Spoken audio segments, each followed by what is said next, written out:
What's up, villains? Come on in, take off your shoes, have a smoke, or a drink, cure what ails you. Welcome to Villainous Cinema, the YouTube series where we do rumors and forecasts and breakdowns of movies that are movies that we would like to talk about. I am once again joined by Nicky from Costa Rica. Hey guys, how you doing? All right. And also Pepe from Mexico. Hola, ¿qué tal? I am Evan from Good Florida. to be with you guys again. Thanks for the invite. I'm really from Minnesota though. I don't know. I'm not really from anywhere. Yeah. Either way, we are a listener support podcast by people just like you. If you want to help us out non-monetarily, follow us on Facebook or follow me on Twitter at Evan Landon. Or if you want to visit villainouscinema.com and hit that donate button, which is great to do. And also pledge to our Patreon account at Villainous Cinema. And you know what? It's not a big deal, but follow us on Instagram because I have not been keeping up on that. But they also have Instagram things that they're gonna shoot in at the end of it. Right here, Pepe. Yeah. So like all of our tags are up except for Nicky. But here's the thing: is that we appreciate all of the support, all the love, and since you're watching this, just hit the subscribe button. You know, like and add some comments. You know, like it could be anything. Just be like whatever. It just helps us know what you want us to put out. And we're not the brightest people in the world. I mean, my headset's off now. Apparently I'm an audio engineer, so I might sound better, but I look probably worse. So that's one of those things. Although I've been told that I look good today. Yeah, you look better. Usually I wear a mask like over my face, even though I'm like fully vaxxed. Then you will in the future. It makes people feel better. You know, like it's also Halloween's coming up. Let's not go there. Yeah, whatever. Either way, Nicky, I think this has got to be your forte on this one because you picked this movie that we are going to break down. So we do breakdowns on this. We do the rumors and forecasts, and then we do the movie breakdown. In which case, we all agreed that this was a movie that we needed to talk about, and it's a movie that hasn't been talked about because it was made in 2006. And it was by Martin Scorsese, and it's called The Departed. The Departed. Now, I also counted, but we'll get into the kill count later. But go ahead, Nick. Yeah. Nicholas. So we're gonna be breaking down The Departed today. I just chose this movie because it's a great film. It is something that's not too old, not too young, and something that I think that if you haven't watched it, you should definitely pick that up at your local Blockbuster. If that's still a thing. Oh, shit. Or your Hollywood Video. Yeah, exactly. That's how old we are, man. Sorry, I didn't bring my Blockbuster card, but will this work? The Hollywood Video card. It's like, no, that's our. Nah, man, we'll never take that. That's the enemy to us. Anyway, Still. that was just kidding there. If you didn't get the joke. Those who actually remember Blockbuster Video. The blue card. Amazing. Anyway, so this is a great picture. I would have to get in and look at some details, but this is, you're saying, from 2006 by Martin Scorsese. We have from a really, really premier cast in this. Okay, if you look at just the whole cast, but like I'll just like label out the headliners. You got Matt Damon in there, you got Leonardo DiCaprio in there, You have Jack Nicholson in there. And who am I missing? Vera Farmiga, Oh, that's Vera Martin Farmiga's in Sheen, there. Martin Sheen. I totally Sheen. forgot about Anthony that. Anderson, Martin Sheen. You mean President Kennedy, you idiot? Sorry. What's his Alec Baldwin. Alec Baldwin. Baldwin. Oh, Mark Wahlberg. No. By the way. Marky Mark and the Funky Bunch. No, the Funky Bunch was Oh not yeah, there. just Marky Mark. Just Marky Mark. Marky Mark was Just in the there. Wahlberg. It was just None of the like, Wahlbergs. It was just an awesome cast. Okay. Someone worth Besides, And what a someone great, worth what a mentioning. great cast. I mean, does the CSA need any love on that? Shout out to the CSA on that. Casting directors. Yep. okay. Some that did not get a lot of name on the headliners, but I love personally was Mr. French is Ray Winston.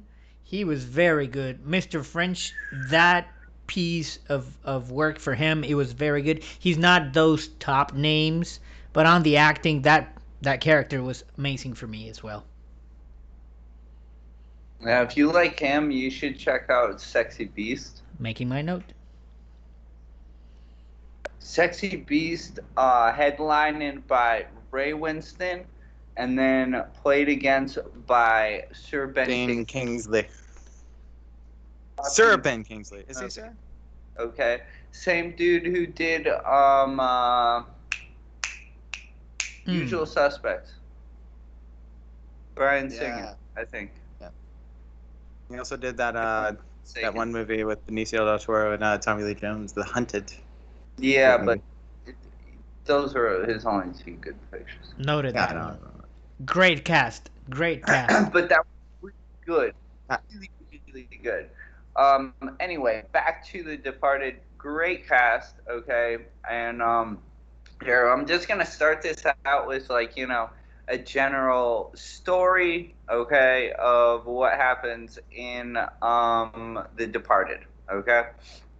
The premise. Now, first of all, and maybe, Evan, you can do some check-in here for me, okay? Sure, what's up? So this was a remake of Infernal Affairs, which came out in what year? Hold on. I'm sorry. And Infernal Affairs, just to mention, it's a Hong Kong-made movie, which was based on this one. Not only is it Hong Kong based, but as we were chatting before we started, something that I wanted to bring up. Yeah, this was he's talking about the 1990 movie starring Richard Gere and Andy Garcia. No, I'm not. No, not that one. 2003 movie, Infernal Affairs. Yeah. Oh, in 2003. Yes, Andy Lau, Tony Leung, and Anthony Wong. Yeah. 2003, 3 years before. It is. Sorry, that's a faux pas on my part. Okay, I would just say that for me, that was in New York. a great picture. Okay, even the original is great, and like I was saying, I have a debate whether the original is better or whether the remake is better. They're both fantastic films. They're both two takes on it. They're very similar in story, but a little different in structure. Okay.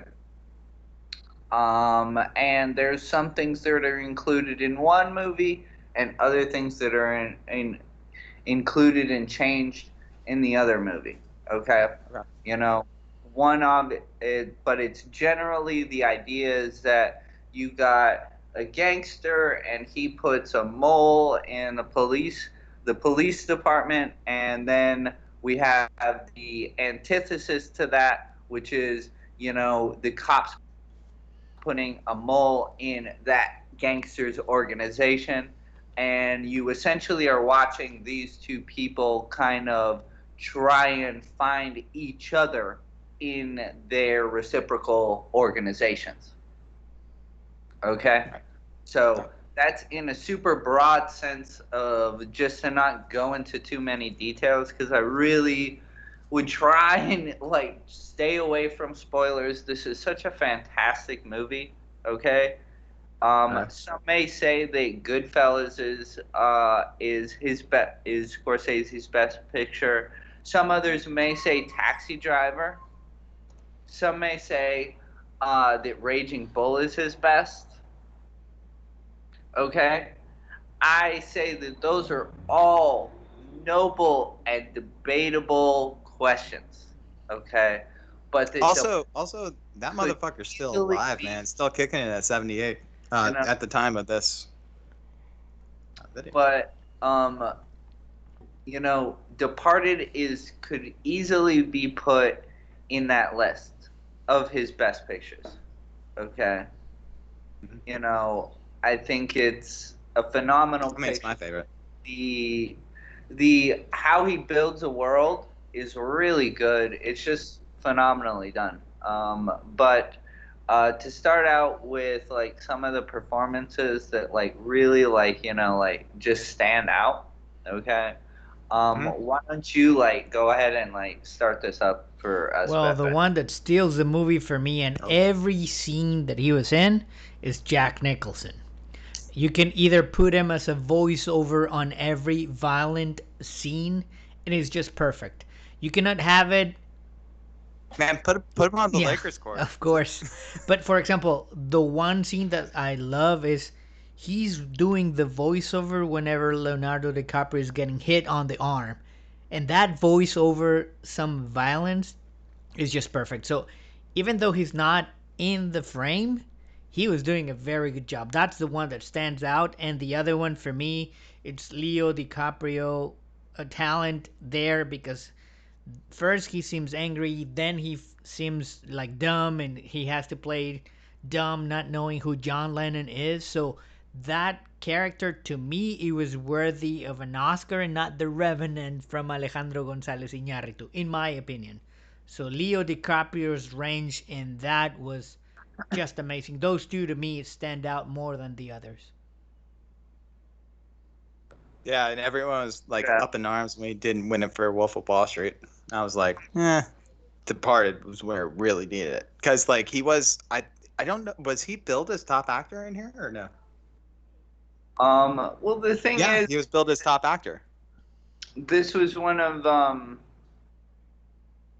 and then it was Matt Damon, then Jack Nicholson. It was one of the first collaborations. Leo's character though was, I don't know. Was it just a subsidiary character or was it the main character? Between him and Matt Damon was really used as the headliner. Okay, that's why me and Pepe were talking about this, how they had offered the role to Brad Pitt, and that's why Brad Pitt would have been the headliner, and DiCaprio just starting his popularity. Coming off Titanic, it was popular for that, and some other stuff that he came off of wasn't bad. I believe that Catch Me If You Can came before this. Okay. And so he had some popularity, but he wasn't a huge name yet. Okay. And so they needed to back it up with somebody else. Okay. He had done Gangs of New York too. The Aviator. I mean, it's the first collaboration between Martin Scorsese and DiCaprio, which ended up lasting for a very long. They're still going. They're still projects together. I mean, there's some problems with his thing that goes in between 2006 and 2010. So there's a good 5-year difference, between all these really great movies that I did and then some really shitty ones. Say for instance, Shutter Island. Me, not a fan. That's just me. Okay, I thought it was very derivative, blah blah blah, and then he was doing shit Body of Lies, Blood Diamond, which is probably the worst accent I've ever heard anyone ever do for anything. You try to play the Aviator, Howard Hughes, whatever. Anyways, I don't know. That's me moving on. I feel like there was a lull. Yeah, but anyway, this itself, for me, the performances, I would have to agree with Pepe in saying that Jack Nicholson stole the show, but for me, his best scene is the rat face scene. That's it. Fucking ridiculously good. Like, so on point to almost mimic a rat's face as he's talking about a rat. Okay. Oh yeah, like, and then it just like skips across. almost to perfection. Like, that's it. I know, The right? dropping of the gun. I Like, feel like they just like caught that rat just running like, across there. They're like, we're trying to get a I shot here kind of of that. be What's that surprised temple called? Sorry. and improvised in some context. Like, I What is think that it was thing the called in Capitol. Boston? They said the you Capitol. know, Was it the Capitol building? So it's like this apartment that's like right there Yeah, looking but at talking the, about Jack Nicholson, Yep. I mean But that's Jack's Capitol face, itself, too. it changes and ranges from being angry to being like more like a parent, and then you have that scene whenever he's throwing the coke and say, I mean, he's face of intensity, and he's just is just he's amazing. great. He's great. He's fucking off the wall, like ridiculously good in this picture. So that's like, for me, is the number one performance. Okay. DiCaprio easily gets the second just because of his range in this, and he has such intensity like that is needed, and he really is able to represent that anxiety that he's going through in the picture. Like, it's very good. His performance is on point. He should have gotten the Oscar for that, and Jack Nicholson should have gotten supporting actor for that role. Um, but but yeah, another character that really gets kind of undershot all the time is the performances of both Matt Damon and also Mark Wahlberg's are fucking on point. Okay, they're Let's talk about Mark Wahlberg for a minute. like, I mean, Who I Mark think is the real hero of this film. made for that role. Sergeant Dignam, I think his name was. Yeah. Yeah. Also, the greatest lines of all time. I watched it last night just to like brush up on it because I hadn't seen it in a bit, and it's just fucking phenomenally well. The pacing is great, the editing is great, the cinematography is like all so well matched. It's like, you know, and it's not like a rhythmic editing, but it's more like a dynamic editing. Like, it uses certain scenes to speed it up, it uses others to slow it down, and all the performances, even like the smaller ones, like Vera Farmiga, like you said, they're still subtle, but well placed. You need to have like that solid core of erratic behaviors, and then like followed up by like these like kind of solid characters. So like, those are some of the things that I would like point out. Evan, what do you think? About what? Because there's so much to talk about with this movie. One-liners for me. I mean, like, one-liners for me, or those lines are memorable. For example, the first one that Jack Nicholson says, "Hey, you're either choosing to be a cop or a mobster, but what does it care if whenever you're looking at the gun?" That's a great scene. Great freaking line. The other one that I caught my attention as well is cranberry juice. Is like, what, do you have your period? It's like, wow. Okay. No, it's okay. So I'm gonna. I don't know. Are we talking about scenes or characters? Because all the scenes are the characters. What's really cool about this movie too is that it doesn't take itself too seriously, in a way that you have to take it seriously, because all of these people are going to die. And I did the kill count. There are 25 people that die alert. on camera, allegedly, in this film. Most of them are headshots. So I mean, you're not really gotta recover. Well, never mind. In which case we can get down to it. In which case, I don't think like anybody ever watches this knowing that we're not going to be doing spoilers. So where you start with, I guess, at the beginning of this is like you're looking at Leo Leonardo DiCaprio, sorry. And Marty, by the way. So Marty and Leo, they got this idea, like, essentially as this story that they're going to tell about a story about gentrification, um, blatant racism, class warfare, and the subsequent dissolving of our capitalist society, all the whilst mental health, which I think is like the hugest part for me, to where it's like I started thinking about it. I was like, well, so if we're gonna go into characters, let's go into the characters. Hold on, let me bring this up. So the characters are Leo, obviously. I forget, Willem Costigan. In which case he was brought up in the North End of Boston. I've never been to Boston, by the way. And so he's brought up in the North End, but he was also like his parents had divorced, so he was also a Southie or something like that. I don't even know what that means. I'm not claiming to know what any of that means. But that's what it dispels through. What? Yeah. So he through exposition, and I hate exposition unless it adds to the story. Now this thing is fucking perfect, by the way. All right, I'm not trying to say exposition is terrible. This one, it was perfect, in every single way. So he's a kid that's brought up in the South End and the North End, so he had the lace curtains and all that, and he also changed his accent to fit in with like the hoodlum kids.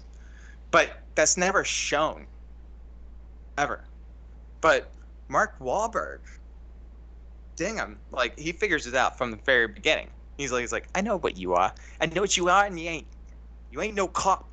And he's like, how do you know? He's like, you got 1,400 on your SATs, man. You're an astronaut. You're not fucking statey. I can't do the Boston accent. Boston. Can't do it. I can't do it right. I've never been to Boston. I don't know.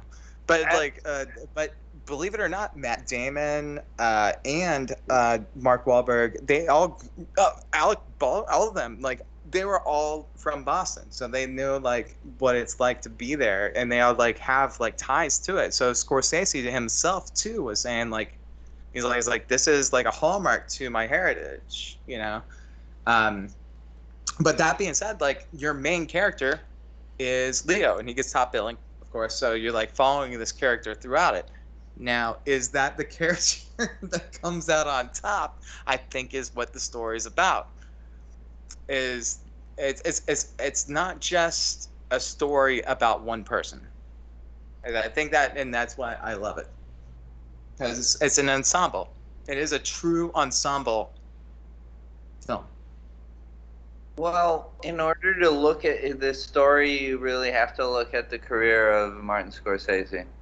And if you look at it and actually pay attention to his career, the story he has been obsessed with since Obsession, okay, is the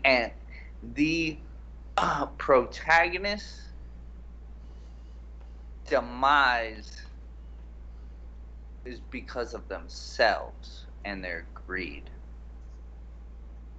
So you would actually say that Leo was the greediest because he wanted recognition? I would say that all of his primary characters, like, they die or they are destroyed by tragic characters. Volition. Okay, by their own volition. There's even this part in there where he quotes like Hawthorne. He says, "It's like, oh, we all live and die by our, whatever." And like he's like, "Oh, Hawthorne." He's like, "What? You don't know no Shakespeare?" And it's like, "Oh, these are all Shakespearean characters, man. They're all tragic. It's all tragic characters. It's all they are killed by their own volition." Matt Damon's is because he was fucking in with the wrong crowd and he was doing some dirty shit, okay? I don't know, man. He was very young, so he's impressionable. It's not really his fault. I mean, it's more You know? Is this society? I mean, society can be indicted for this too. I think it also speaks about that particular society in Boston. I mean, you see the pictures of Catholic Church. You see that they're talking to the priest saying she had a previous life before she was a nun. Uh, the way they are treating the black community back then. So that also is just talking about that particular time, even though it's fictional. But that's what I was telling Nikki earlier. It is fictional, but it's loosely based on Whitey Bulger as well, because I saw some resemblances from Jack Nicholson's character to that one, but it's completely fictional. But it's positioning you in a particular time frame in that part of Boston, which I have never been, but you have heard some of the things about the Catholic Church and all of the black community of how it was back then. I mean, all fictional films, okay, or whatever, however you want to put it, they're based in reality, put in a real world. Okay, so you're forced to conceive the possibility of them being plausible.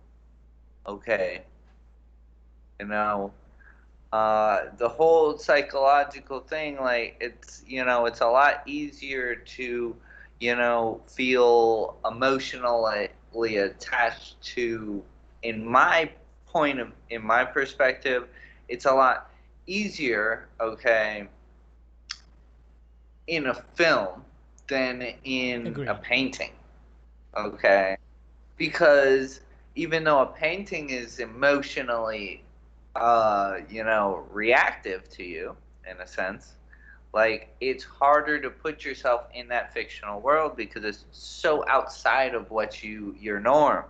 Whereas I'm showing you stuff that really lives in your same world, so you can really kind of emotionally attach yourself to that, and it's hard to detach yourself from it. Well, I think like in a lot of ways too is and I think Scorsese does this a lot. Sorry, Marty. Hey, what's up, buddy? No, sorry. So Scorsese, sorry, put some respect on it. Sorry. When Martin Scorsese puts this film out, I think that this also it spoke to not only just gentrification, the society at the time, what we view society, but also like racism, the not even gentrification as far as cultures go, with like the conglomerate of that, but also like the capitalism that goes along with it, the greed, and which I think Pepe said a lot about that too. Like you speak to like the greed of people, in which case that is also their condemnation at the end of it, and also one of the things too that at the end of the day, like there's a shitload of religious exemplary like just images the entire way through. I think like he beats somebody over the head with like a picture of Jesus. So like, It, I mean, like when he's like, it's like this weird montage, and I think like he's like supposed to kill this guy, and instead of like killing him, the guy's like asleep on the couch, and he just like beats him in the head with like his own picture of Jesus, which it was like the one that's got like the thorns and the cross all over it, and it's like, I don't know, even their names itself is very religious. So this is a very religious picture, believe it or not. I mean, it's like a picture about everything, so it's like it's really well done. All of it, But it's like the religious religious symbology. Okay, yeah. That's the facts. Okay, but no, it's like it doesn't necessarily say it, but it says it.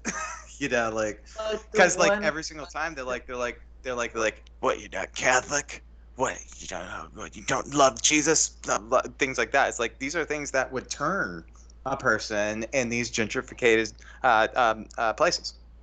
But really, like, I mean, the main character is really, in my eyes, it might just be the culture. Always Jack Nicholson. He's the one that he's trying to make the point with.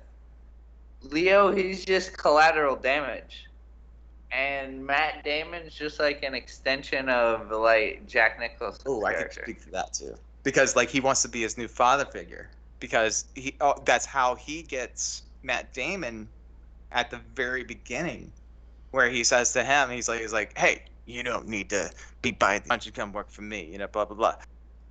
You know, he shows me, so he's like, whatever. And so Matt Damon's already in his pocket, and that kid was like, what, like maybe 12? And then at the same time, William Costigan's going through like the same sort of shit, and then he's like, you know, like he doesn't have a father figure. So then Jack Nicholson sees him as another prey for being a father figure to these kids. It's a very odd story. But you can you can tell the same thing with Martin Sheen's character with Leo. I mean, he on some of those lines he said, "Just do it for me." Like he's doing a work for the police, and he does. He does. But it's two broken wings birds. For me, this comes down to the greed. It's just like it's again it is, and like all you have to do is like look at some of Scorsese's earlier pictures or later pictures. It's all about the greed, their obsession, and it fucking ends up to be their demise. I mean, it's great that he like keeps on. He's like told this story in so many different ways that it's almost like it's kind poetic. It's still cool. It's like you said, man. This could have been his swan song, and he would have just been like, yeah. You know, like it's just an astoundingly great movie. I was just like, when I saw it in the theater, I was just like, I'm not even sure if I can process what happened here. Like the first time I saw it, and I was like, and then I think I was asked, like, I think I was, you know, I was with this one girl. I won't talk about her, but like she's like, oh, would you watch it again? I'm like, I'm probably gonna end up watching this movie for the rest of my life. No, it is that good, because there's so many there's so many things that are so subdued, and there are so many things that go on in this movie that I'm not even like. You have to sit there and question yourself. Like you can't identify with just one character. You identify with all of these characters. This is what makes it tragic. I think there's no real true villain. I mean, except for Jack Nicholson. Yes, there is a true villain, and the true villain, in my eyes, is who is pulling off his best Joker since 1990s Batman. Okay, the villains in this story are really the ones that are given importance. Okay. I mean, that's why you end with Matt Damon, and that's why the focus is Jack Nicholson. Like, honestly, the main build person is kind of collateral damage. Who, Jackie? Jackie Costigan? Dicaprio, like, he dies, he's collateral damage. Yeah, but it's his uncle. That's the reason that everyone went to the funeral, right? Yeah, but still. And then Frank sends the note to him, and he's already in the police academy, and he's preying on him. And then Queenan, Martin Sheen, swoops in and is like, "Hey, man. Yeah, but we could use you for something." Still, you know. What I mean? And then they deconstruct him their own way, to build them up their own way, and Matt Damon has just slipped right through. He's on his own. He's already in. But that kid was like privileged, you know. He was good school, you know. And they're like, oh well, this is our guy, man. He's gonna be the best, man. He's the perfect office boy. Just levels up, and everyone's like, man, we got a snake in there. And then the entire time, which is really cool, because I thought that was like the best part to show that character, was Matt Damon's character was like right at the beginning, where it's like this like impressionable child watching all this maelstrom go on around him, and he's like, and Jack Nicholson just shows up. He's like, "Yeah, just stick with me, kid." He's like, "I have no father, or whatever. You're my new father." So he's like, "Yeah, but I need you to do really good at school." So I think education's like a really huge part of this too, because every single character who is higher up is always stressing education. Yeah, but... and you'll look at it, like even people that make, close to like 6 figures a year or something like that, people with educations make like 10 times that. It's weird. It's a strange thing. So you'll see a lot of that. Like it's like education like is a huge thing in this too. So is religion. Blah blah. Yeah, I don't know. They're always stressing education. Even the killers, people that are shooting someone, it's like go back to school. This is just about getting in that gangster life like early, which he's been telling that story since fucking Goodfellas, man. Like he's been telling that story since, like. So Scorsese, we can go quote unquote go to school, kids. Yeah, like or the other message that you see, or how everyone ends up. If you are on that street type of life, you don't end up well. None of them end up well, even though how corrupt the police is, how many snitches and moles they have all over the place.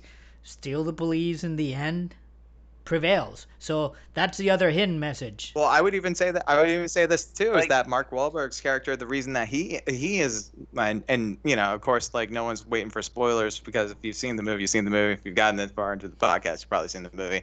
So spoiler alert: Mark Wahlberg is the only one that survives because he shoots Matt Damon, but whatever. Like that's like a really big point, and I do want to talk. I want to speak to that later on, but it's like at the end of it, but. Mark Wahlberg, though, is the perfect combination of book smarts and street smarts, because like his book smarts have gotten him to that part of the agency, the police. He has gotten to that point because he is that smart. But his street smarts is what keeps him alive and makes him the best cop, because he's the perfect amalgamation of the two. Great character. Very crass though. I mean, his exchange with Alec Baldwin is my favorite. Where he comes in, he's like, yeah, this place has more leaks than a fucking U.S. Navy. He's like, yeah. He's like, yeah. Well, he's like, yeah. How's your?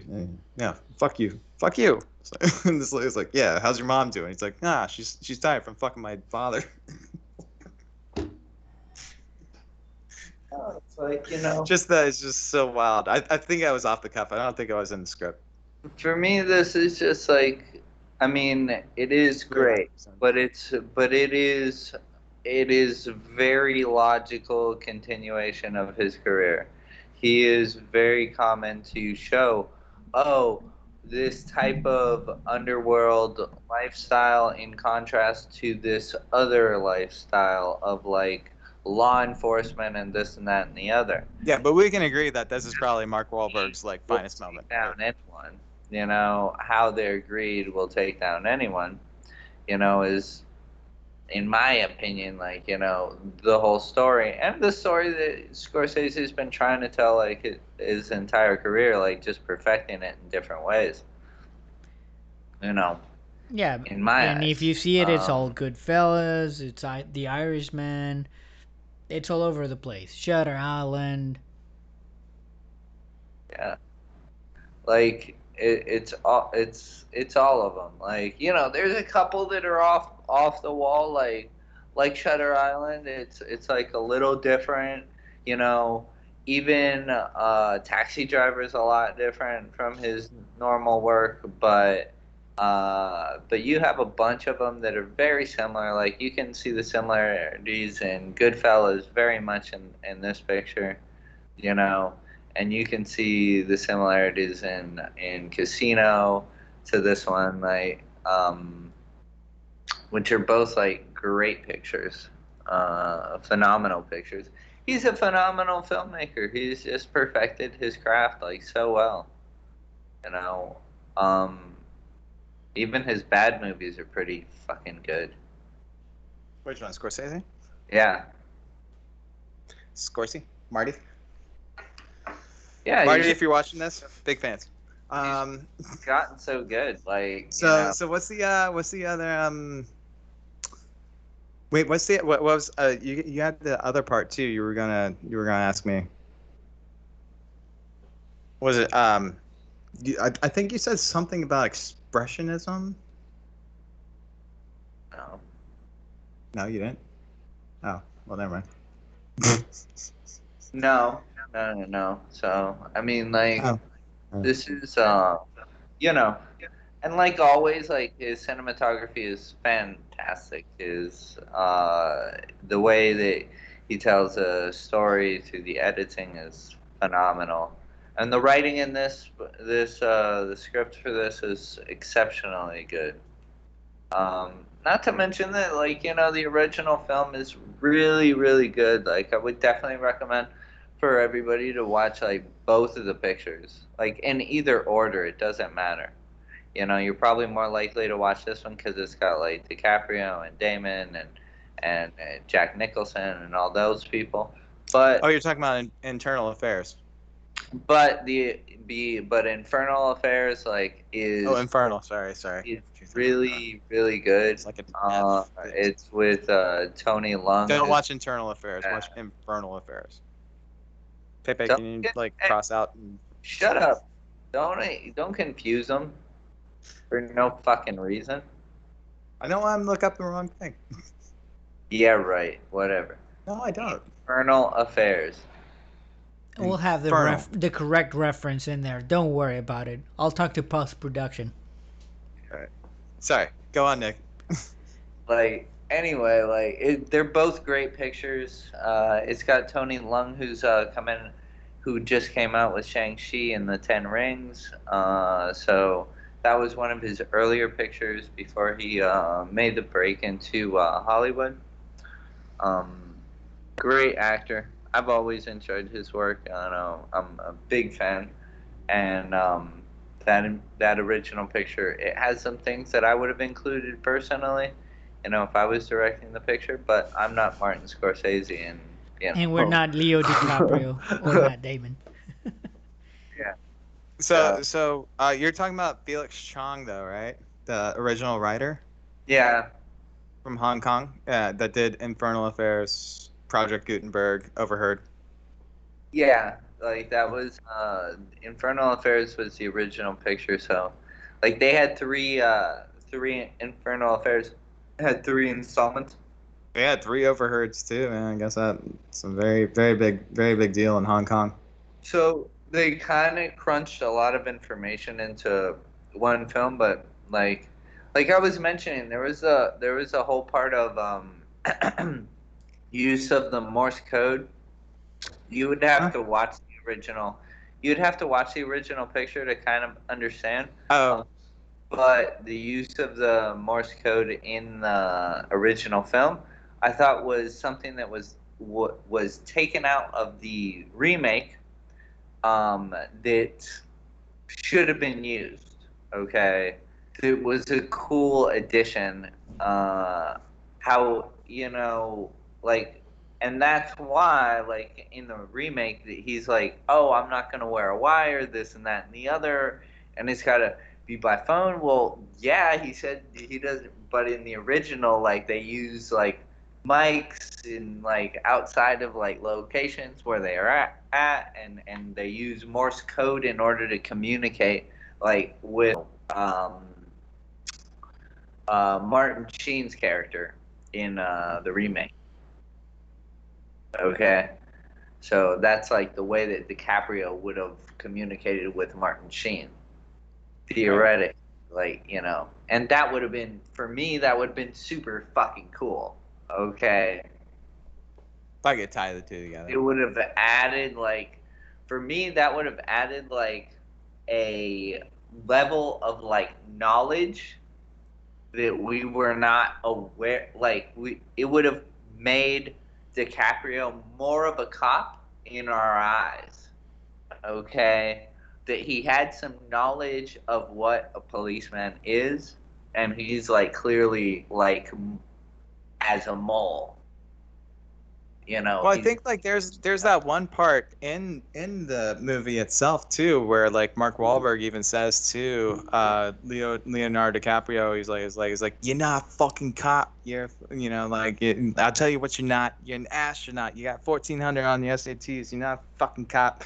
And then even Martin Sheen's like sitting there saying like he's like, no, you'll never be like a cop here, you know. Like we deal in I yeah, know. but like for that too, like it's like kind of like an intrinsic thought of yourself to where it's like this realization to where everything that you've worked for is not actually like the things that you're meant to do. You know what I mean? And in which case, like, do they actually find the mole? That's the thing, you know. And people have to die. And I did do the kill count. Kill count is about like 25, I want to say, and that's just like up to there, like to where it's like just on screen deaths. So it's a very, very, very. There's a lot of people that die in this movie. Yeah, but I think that's more making. First of all, it's to keep it action packed. Two, it is because you know, gunfire and explosions and whatever, they're really good for editing. Okay, that's number one. And two, you know, they're exciting for audiences. And three, he's making a point that in this lifestyle you have a very large possibility of fucking dying. Like he's saying, like, you know, like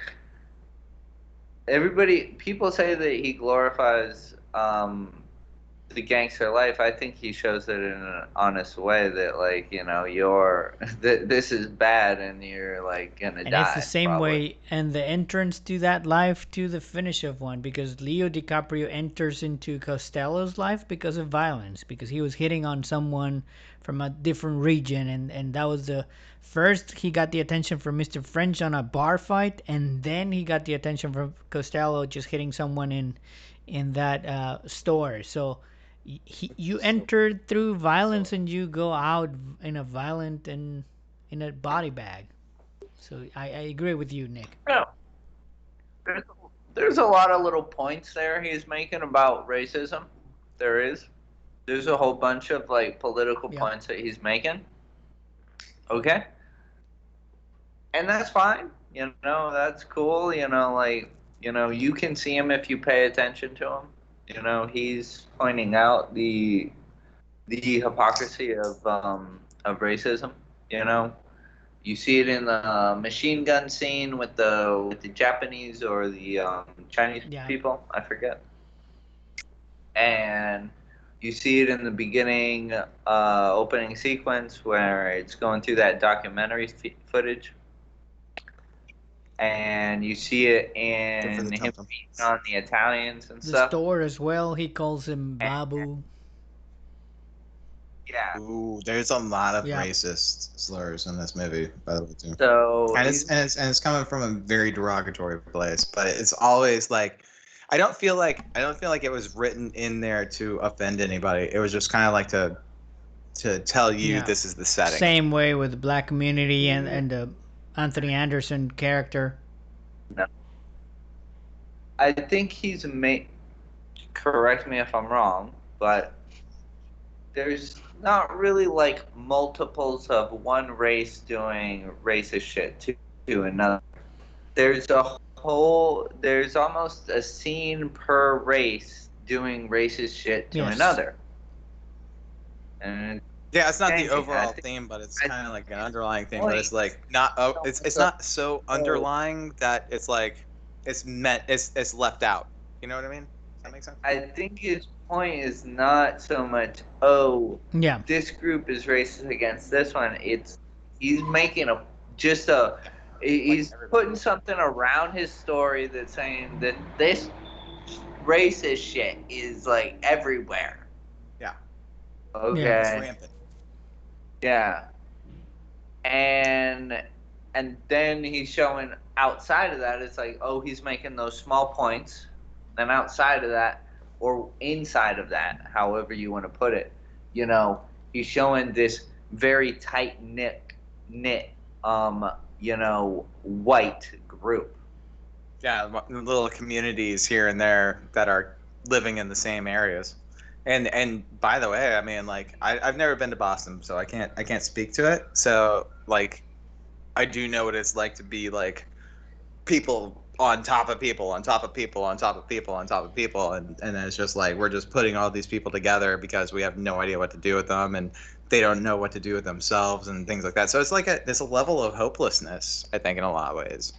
So I think he's making points, but it's not really directed within the story.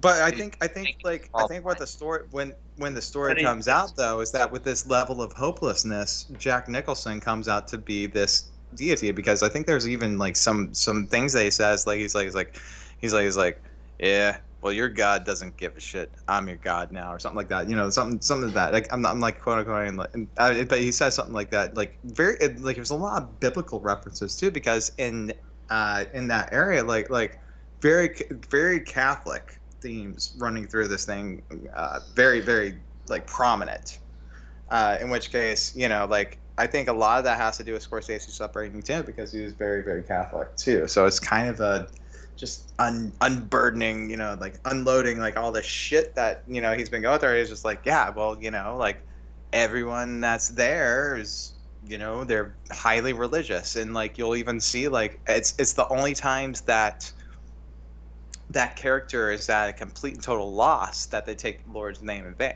I'll be like, oh God. Oh, I mean, like Jesus Christ, and shit like that, or God damn it, shit like that.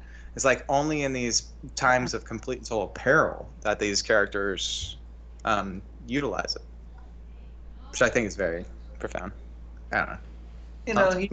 He always makes biblical references.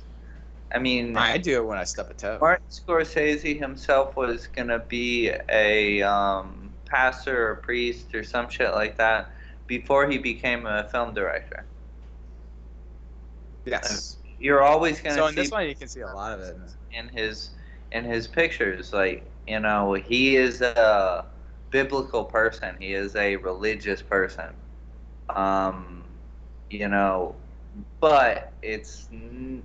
I don't ever think that he's making a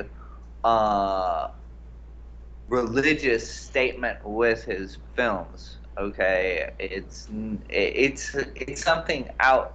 Again, I think the racism part and the religious part, they're things that he adds into his film, but they're not exactly the things that are driving the story. Right, because it's not like every single character is outrageously racist, and it's not like the overall theme. It's just kind of one of those, it's like it's just a subgenre, and it's like a little sub thing that he is putting in, and in his eyes it's to make a point. In other people's, it just adds placement. Like I said, it adds to the setting, and because the setting is usually it's like place, time,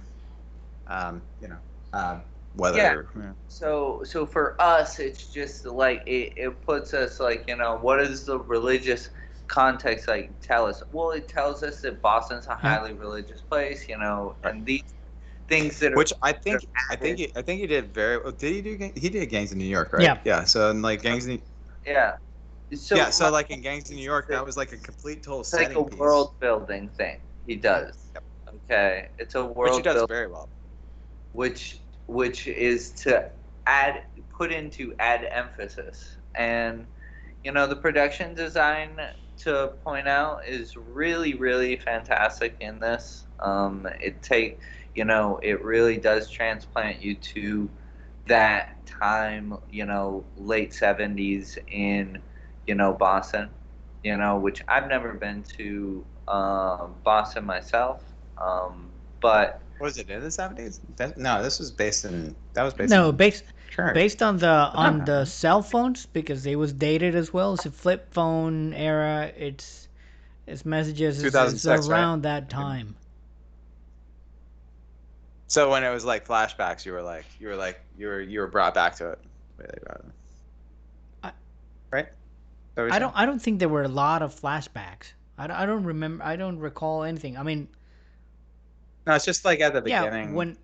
In your cold open, whenever it's like the just younger, like a lot of footage of what was happening in the 70s, with Jack Nicholson doing his and monologue over it, right? on both of the malls.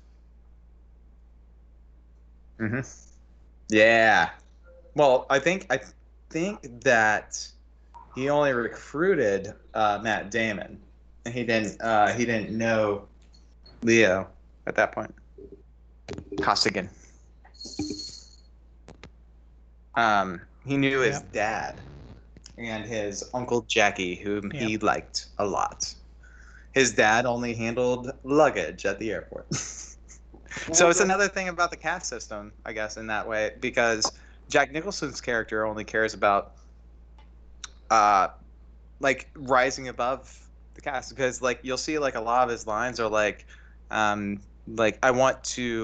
don't want to be a product of my environment. I want my environment to be a product of me, or something like that, right? To that effect. And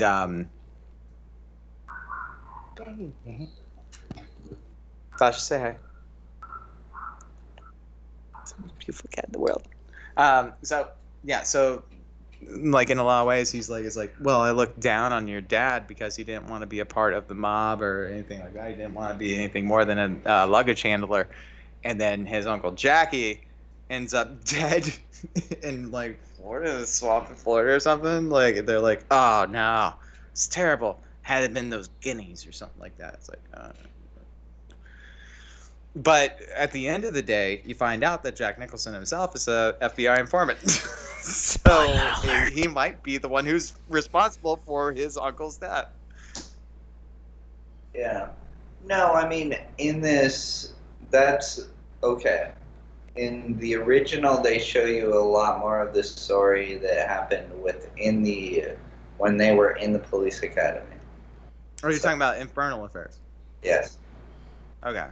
Like the one that's because the thing is that this story, like, it's like a 20-year story, like, you know, in the whole span of it, like, when you think about. The kid starts when he's like, you know, 10, 12, something like that.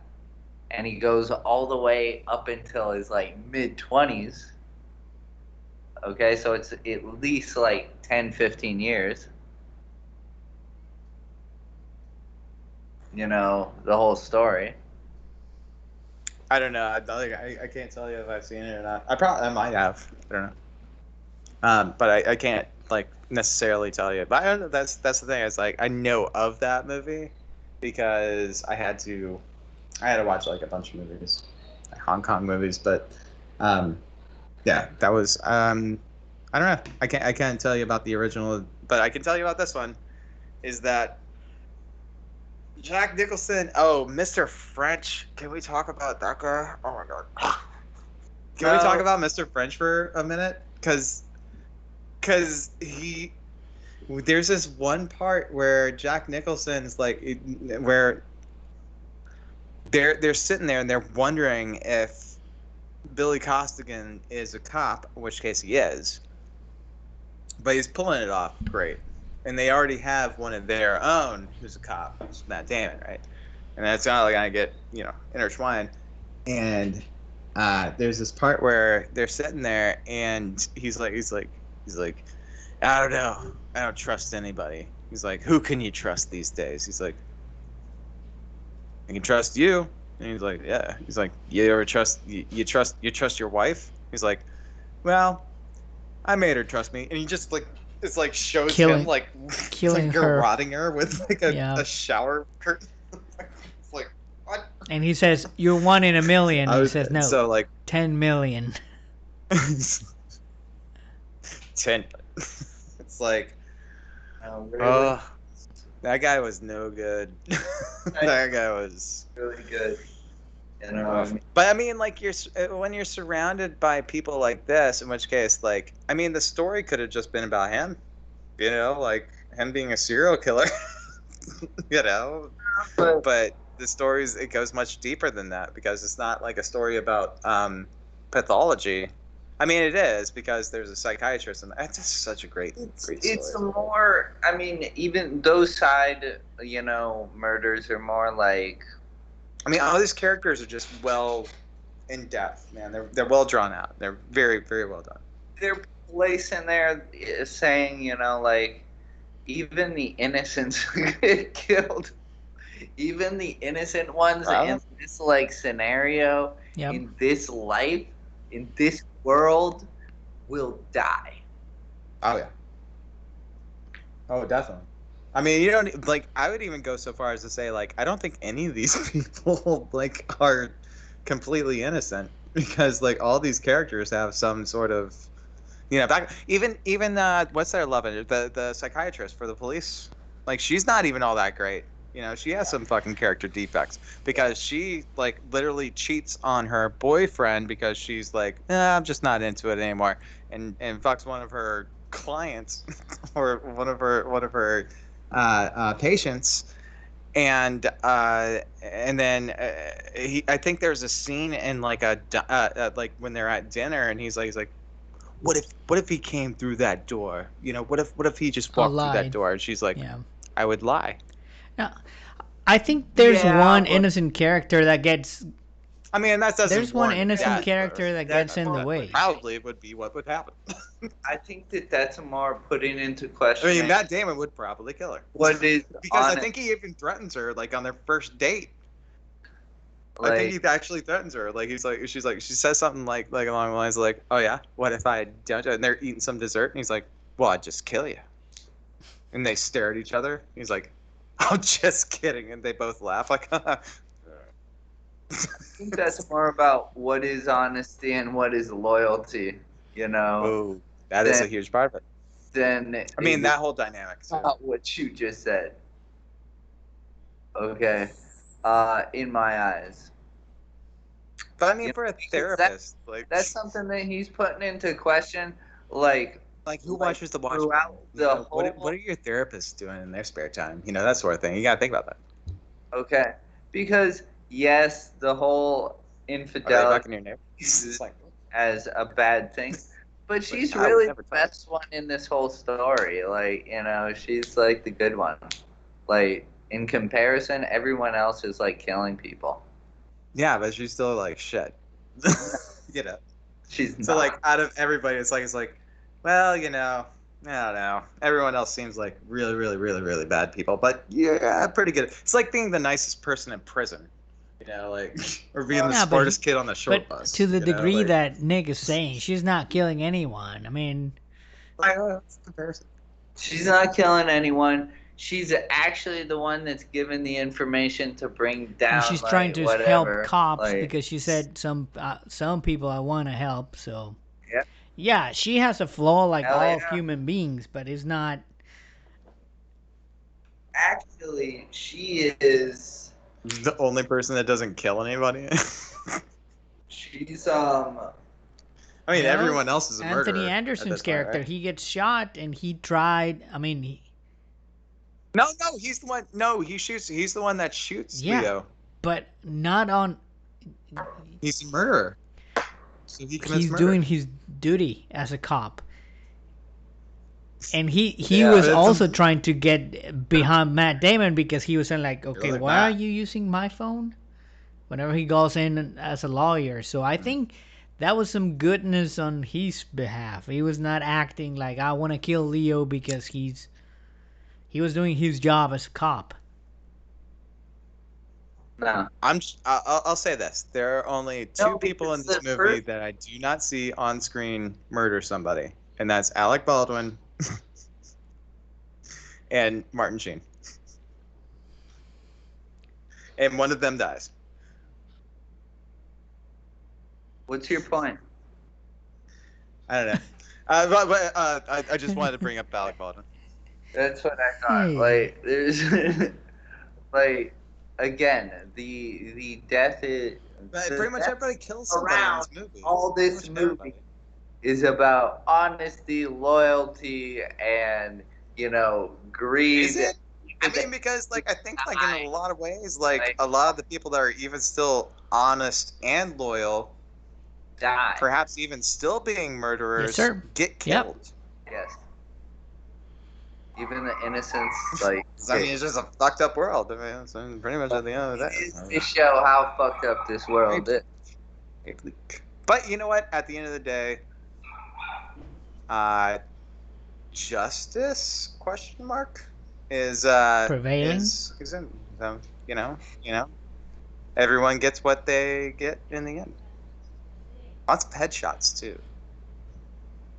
I always thought that was a really awesome part of this. Like, a lot of people get shot in the head. Yeah, I was gonna say, like, there's like 25 people that die in this movie, but I think some of them are killed. You are by so proud of your bullets. number and that you did your count. We know it. Yes. Lay off the I number. watched We the know movie. you did one. It's like, Yeah, just- have you noticed that I've counted 25 times? Yeah. No, it doesn't matter. Okay? It Yeah. doesn't matter the amount of times that people were killed. Okay? Yeah, It's well, just most of them are headshots. that a lot of people were killed. And again, this comes back to the same. At least over a dozen of your main characters were shot in the head. What's your best scene that you may take from these movies? One that you say, I love this one. I think it's the part where Mark Wahlberg and Alec Baldwin have their exchange. I mean, pretty much anything with Mark Wahlberg in it. I think, like, and usually I'm not a person to say that, but I would say, like, any scene that has Mark Wahlberg in it is one of my favorite. Just like, because he just does not give a shit, and he's got his like full on Boston accent, going through it, and like, and he's just like, I think he was like it was written for him, but like he was like, all right, well, I'm gonna say it this way, and Martin Scorsese is like, no, you got to say it, like, cuss these people out, every single person that you meet, every single person that you're talking to, except for Martin, cuss all these motherfuckers out. He's like, I just want you to be the snarkiest, badass motherfucker. Like, oh man, so every scene with Mark Wahlberg. What about you, Nicky? Every single one. Yeah, there's not one scene without Mark Wahlberg. No, better than one. Again, like Jack Nicholson and the rat scene. Yeah. Best scene in the movie. Like, oh, Nicholson's awesome. I mean, like, it's like the best. Like, there is no better scene than that. Like, and yeah, mine is the one with the hand, because you see Jack with the hand getting off the wedding ring.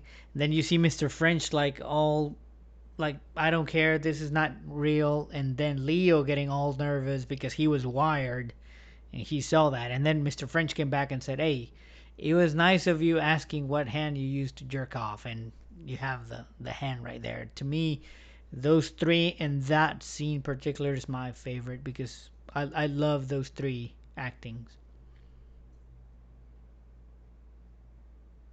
Is that when he beats his cast off of his hand? No, it's the one that he's having a breakfast and he's getting the chopped hand out of a bag, and Leo started getting so nervous because he was wired.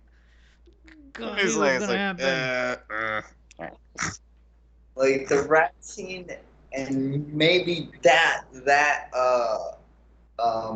scene is really good, and the first scene where he meets Dignam is really good. Yeah, Dignam's my favorite. Jeez. Like, at the very end too, like, are good. Where you think Matt Damon's gonna get away with all that shit, and you're like, Mark Wahlberg gets fired. They're like, and Alec Baldwin fires him. He's like, get out of here, you're done. Also, blah blah blah. No, the world needs more bartenders. Also, the elevator scene is really good. Like, Matt Damon's performance in the elevator scene. Oh yeah. Before. Oh yeah, no. I was even showing my mom that too. Is that when they're going out when he's coming out the elevator, the dog doesn't even want to pet him, because dogs will even they will tell you about people. Believe it or not, dogs will tell you about people. The dog doesn't even want to deal with them like that. And he walks through the door and just fucking just sit there. It's like, and like, I thought it was like the coolest thing too at that point, because like Matt Damon's he's got like his thing. He's won, but his life is just defeated. you know, because like no one wants it. Not even dog wants anything to do with him. No, he says in the end whenever they have him captured. He just says, "Okay." The silence. Yeah. That's it. That was his last words. Okay. Anyway. No, I'm talking about when he's got Dicaprio's got him captured. Is a great scene. It's a great scene. And you can see the intensity of both just watching, going all the way to the lobby, and saying, "Kill me now," because he knows he's done with it. Yeah. Yeah. Yeah, and you think you've won. You think Leo's actually got it. He's actually won the day. So like his protagonist has won the day. And he's like that. You can hear that agitation in his voice. It's really good. Like that's why I say Matt Damon like doesn't get enough props for his performance in that movie. And it's really, really on point. Like, you know what's really cool about it too is that like he doesn't do his like full on Good Will Hunting Boston accent, you know, in this movie because he's trying to be something else. It's like a little more refined. A little more refined, like but it's a really good performance. Like, you know, it's something to be proud of. Like that performance particularly. You know, I think what, you know, I saw, you know, and he did a lot of mixture of almost Dickie Greenleaf from Talented Mr. Ripley, and like swap that with Good Will Hunting, dude. You know, and was like, oh, that's him. Oh, fucking okay. Like, which, you know, Talented Mr. Ripley's fucking great. Anybody should watch that too. I saw it in a theater. They even talk about that in Jay and Silent Bob Strike Back. It's like, oh, you want to do one of the movies that you want to do? Oh, well, let me just be a gay serial killer. Talented Mr. Ripley, that was a shot at him. He's like, you gotta do one of the good pictures before you want to do one of the fun ones. So, I don't know. I think The Departed is one of the greatest movies of all time. And I'm so glad you picked it. It's super cool. Like, great picture, great direction, great script writing. Everything. It's a perfect movie, I think. 5 out of 5. Like 10 out of 10. World building always done great. Like, the first act in this movie is like, just so good. Like, it pulls you in, and then like, how long is it? It's almost 2 hours. Oh, it's 2 hours and 30. It's 2 hours and 30 minutes. 2.5 hours, and it doesn't feel like it at all. Like it could have been longer, but it's the perfect time. Like, and when you watch a movie that's going for like 2.5 hours, usually like looking at your watch, you're like, when was this going on? But the entire time in this movie, you're not looking at your watch. You're like, something's about to happen. Shit. Oh, this is different. Yep. Oh shit. Yeah.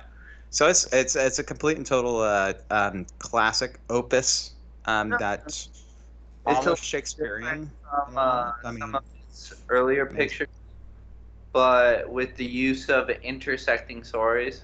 Okay, a little use of different storytelling, but at the same time using some of his old techniques, and it really works out. Like, you know, it works out, and you can see he tried to do the same type of thing in Wolf of Wall Street, but it didn't work as well.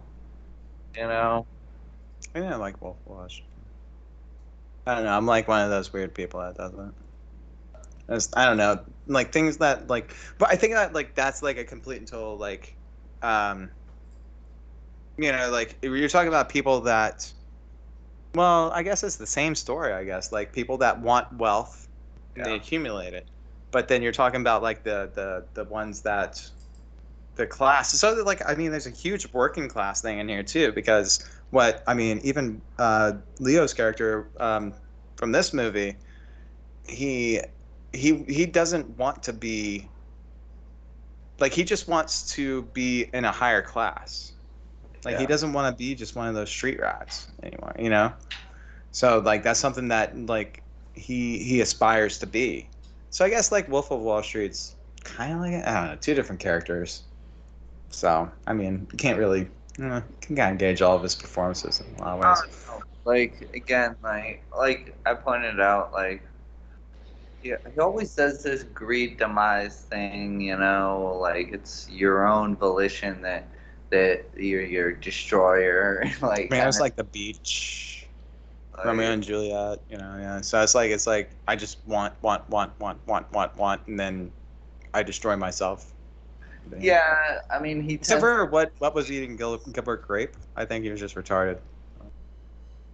Wait, no, I mean, sorry, mentally, something. Sorry. You can't say that. You can't say that word anymore. But again, the story is this director that he does got that. demonetized. He's great at it. He's been retelling this story like his whole career. It's good. I think one of the best examples of it is in Raging Bull. Like, you know, it's just, you know, the evolution of the Raging Bull story. Like, no. Greed for success and you will die. Probably one of the greatest sports dramas of all time. Yeah, it's cool. I like it. But anyway. All right, so we'll. So we're gonna close this out. Yeah. So, what do we have anything more to talk about this movie? I think we just like gave away the ending. Yeah. Did we explain this movie enough yet? Just enough. I feel like because the movie's like 2.5 hours long. We've been talking about it for an hour, and probably go on for like another hour if we don't stop it out. We're gonna lose a lot of people. Part two? No, I think we covered it. No. I think we got it. I think we nailed. Say we recommend to go. Marty would be watch this movie. Crap. And shout out to Marty. Shout out to Leo. Shout out to Marky. We enjoyed this film, and also take a check out to the original picture, which is really good. There's like 3 installments. Is it in subtitles? The first one is really good. If you're gonna watch any of them. Is it in subtitles? Because you need to tell people that before they start watching it. It's a Chinese. People get really mad when they have to read a movie. Do your due diligence in this time of day. Dubbed? You like a dubbed? It's a Chinese film, Infernal Affairs, 2000. It's Hong Kong. And anyway, and Departed, which is highly recommended, the both, and that'll be about it. You have a really nice day. I'll definitely say like The Departed is like 10 out of 10 across the board. One of the greatest movies I've ever seen. Saw it in the theater. I was lucky enough to do that. If it ever plays in a theater again, go see it. Even if it plays at a drive-in theater, go see it. If it's streaming anywhere, go see it. I think it's on HBO though. I think I looked it up. It's on HBO Max. So if you have HBO, watch The Departed immediately. Drop everything you're doing. Watch this movie. As long as you have 2.5 hours of your life to spend watching well spent cinema. Yeah. Definitely. You do. Definitely. This is definitely a great picture. And so like, you know, definitely check it out. We'll be doing another breakdown, I guess, like in the next couple. Yeah, and also, I'll say that too, is that if you guys have any ideas, I know which movie I want to do for the next breakdown. Comment, like, subscribe. Let me know what you want. I'll tell you after we're done. I'll tell you after we're done which one. And that'll be about it. Thanks so much for joining us, guys. No, thank you much for the invite. One of my favorite movies ever, and I'll look forward for the next one. So, thank you so much, guys. This is Evan. Speaking Evan Landon. I'm Nicky from Costa Rica. Pepe from Mexico. Thank you so much for for fucking with us. We love you so much. You mean the world to me and to us. And you know what? See ya. Later.